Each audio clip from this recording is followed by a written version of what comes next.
Hey, what's up guys? Welcome back to the Chemical Guys Detail Garage. So in the previous video, we went ahead and took care of Joey's engine bay, but now it's time to tackle the exterior of his truck. To begin, we are gonna go ahead and clean up his wheels using Signature Series Wheel Cleaner.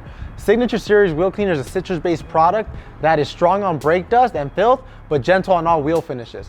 To clean up the face of the wheel, I will be using the gray flag tip brush just because it's a lot easier to clean. And for the wheel barrels, I will be using our wheel gerbils. They're super soft, super plush, and it won't install scratches and swirls. Now that your wheels are completely clean, start off by rinsing down the paint just so you can knock off all the loose grime and debris. Before foaming, be sure to prep your wash bucket and your rinse bucket properly. Apply one dirt trap in each bucket so you filter as you wash. Also, add 1 to 2 ounces of soap in your wash bucket just so you can have extra lubrication while you wash, and be sure to leave one bucket by itself just so you have water and you have a rinse bucket.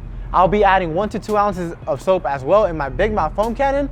The reason why I chose watermelon snow foam in this situation because it foams up very nice, smells good, and it adds a lot of lubrication, so whenever I glide the wash mitt over it, it won't be installing any more scratches and swirls. After it's completely foamed up, be sure to grab your wash mitt, take it to your wash bucket, dunk it a little bit, get it nice and soapy and lubricated, then take it to the highest point of the vehicle and work your way down in linear motions.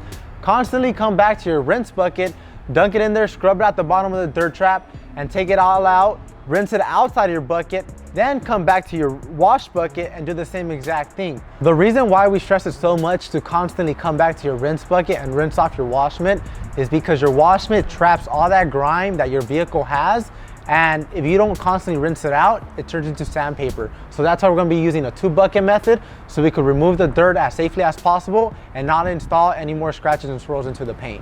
After you finish washing the vehicle, rinse it all down to remove any excess soap left on the surface of the paint and reveal a clean, bright shine. Now it's time to dry the surface of the paint using one of my favorite drying towels, the gray waffle weave. Some of the cool features this towel has, it has silk line edging that does not scratch your paint while you dry. It also has waffle-like texture to it that absorbs crazy amount of water. There's different types of techniques when you're drying. There's the patting method and the dragging method. Always be sure to start off at the highest point and work your way down when you're drying.